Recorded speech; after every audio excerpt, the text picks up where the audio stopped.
thought this was interesting. So we've all heard this parable. Now, what you've probably never heard about this parable is the free grace theology interpretation of this parable, which I think is wrong, but it was the first time I've ever even thought of this idea. Verse 3, he says, "A farmer went out to sow his seed. As he was sowing, some seed fell along the path, and the birds came and devoured it. Some fell on rocky ground, where it did not have much soil. It sprang up quickly because the soil was shallow. But when the sun rose, the seedlings were scorched, and they withered because they had no root. Other seed fell among the thorns, which grew up and choked the seedlings. Still, other seed fell on good soil and produced a crop, 100-fold, 60-fold, or 30-fold. Let he who has ears, let him hear." So there is 4 different environments that the seed falls in. You have, I'll just give you Jesus actually says, it gives us an explanation of this parable. He says, verse 19, when anyone hears the message of the kingdom, but does not understand it, the evil one comes and snatches away what was sown in his heart. This is the seed sown among the path.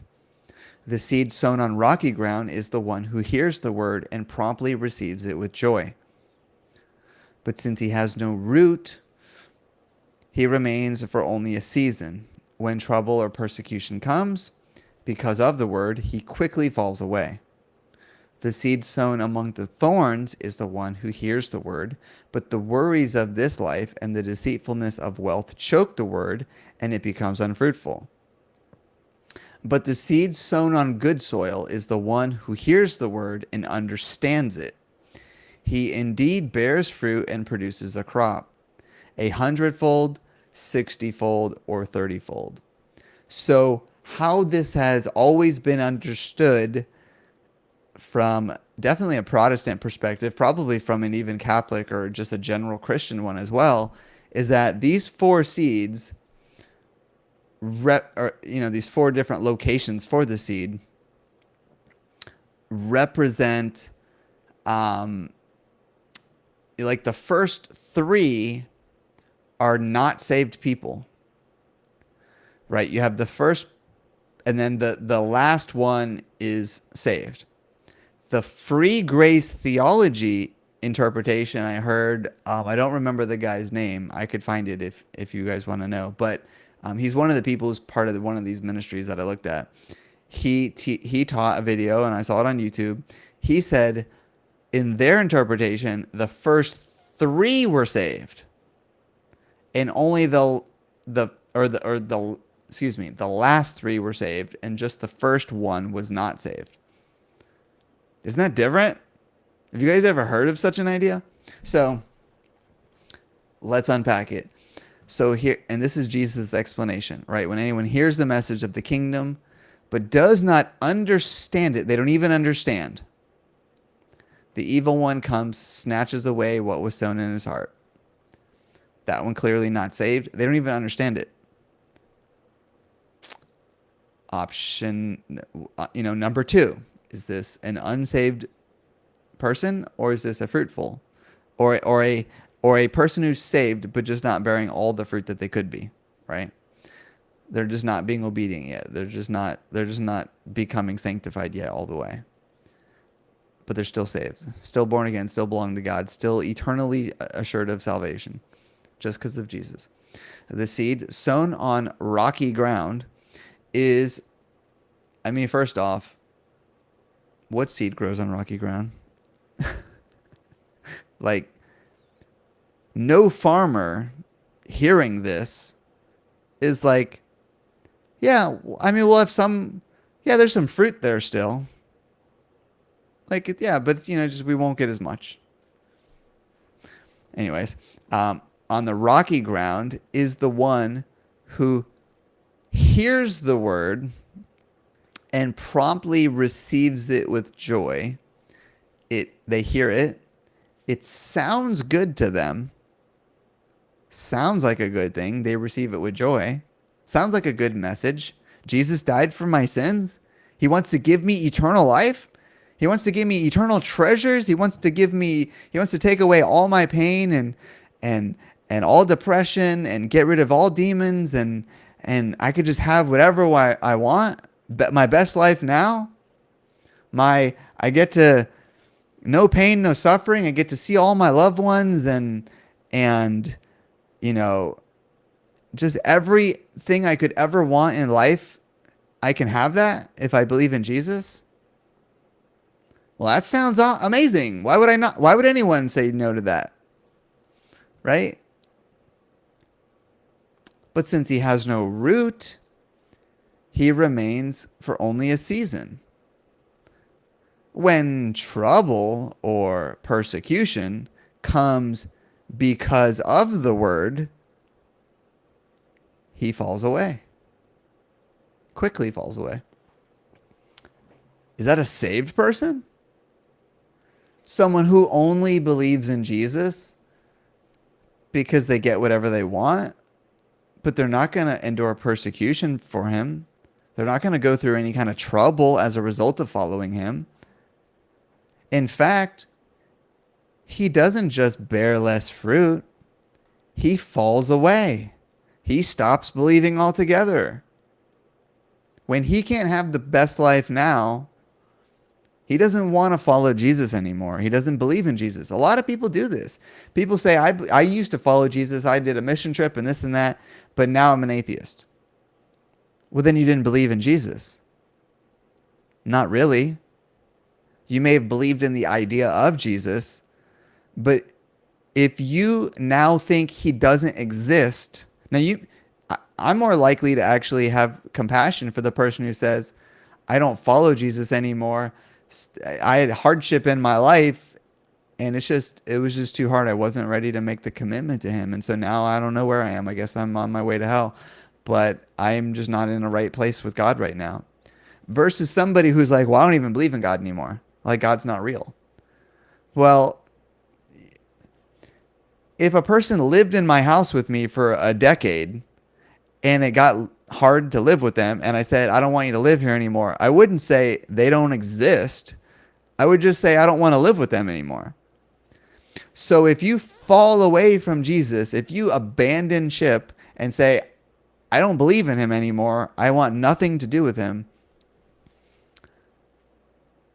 that wasn't salvation. That's surface Christianity when you get all whatever you want without any loss, without any sacrifice. Option number 3. The seed sown among the thorns is the one who hears the word. So notice the first one doesn't even understand it. Notice the second one hears the word, receives it with joy. Understands, well, we'll debate this. Do they actually really understand it and fully give in with real saving faith, or do they just hear? Right? There's a way we can hear without really listening. We talked about this on Wednesday's program. We do this in conversations sometimes. We're hearing, but we're not listening. So people hear the word, they hear the gospel, they hear the call, maybe receive it with joy, but they didn't really hear it. Because if you hear the real gospel, pick up your cross and follow him, that's different. So this one, the seed sown among the thorns, is one who hears the word. They did hear it too. But the worries of this life and the deceitfulness of wealth choke the word, and it becomes unfruitful.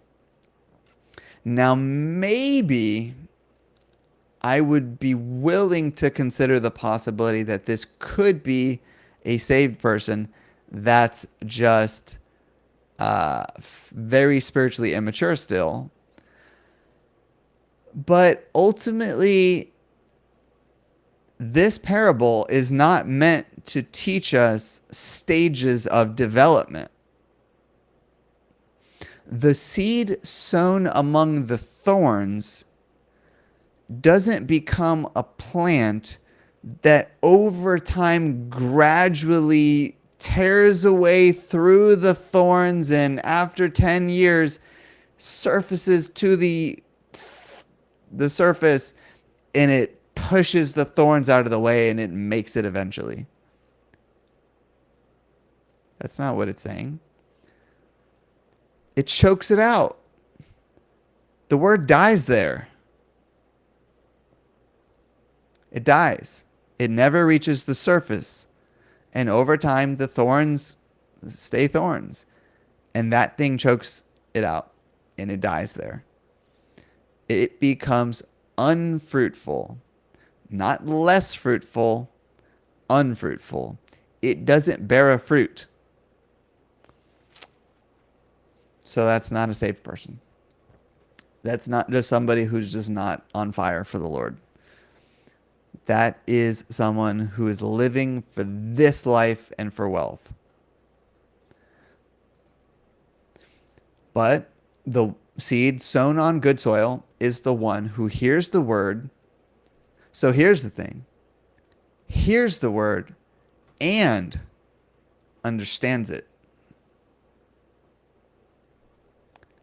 Right? The one here heard it, just heard it. The one here heard it, received it with joy, didn't really understand it, because really understanding it understands that trouble and persecution may come with it. The one here does not understand it. The fruitful one hears it and understands it. And you're like, but what about some people just like go out and create revival and do massive work for the kingdom, and others do like, maybe local church community stuff. They're still serving, they're still raising a good family, and they're being a witness to their neighbors and stuff. And others are, they're just not that fruitful. They're still saved, they're still doing their best, but they're still kind of spiritually immature, and they're not getting all that they could out of the kingdom and out of their sanctification. How do we make sense of that? Literally, Jesus tells you. Some bear 100-fold, some bear 60-fold, and some bear 30-fold. They all bear fruit, though. A little bit of fruit for the kingdom is still a little bit of fruit for the kingdom. There's people who are saved who are not pastors, right? Or not global missionaries, right? They're just regular members in the church, helping, serving, serving coffee and greeting the door, and, that's 30-fold. That's fine. That's good still. I think we should press on and try to get 100-fold, but the Lord's in control of what we do with our lives ultimately and how fruitful we are with it. But yeah, I thought that was interesting. Hopefully that blesses you guys. I thought it was a really weird interpretation. Like, they said that the only one was unsaved and the other three are saved. Like, no, because that would make 1, 2, 3, 4, 5 different levels of being saved. When Jesus's point is that if you're saved, you produce some fruit. He indeed bears fruit. If you're saved, you will produce fruit. You won't necessarily produce a ton of fruit, but you will produce some fruit, because all of God's children do, right? That's what Ephesians 2 said. We were created for that, to produce good fruit, to produce good works.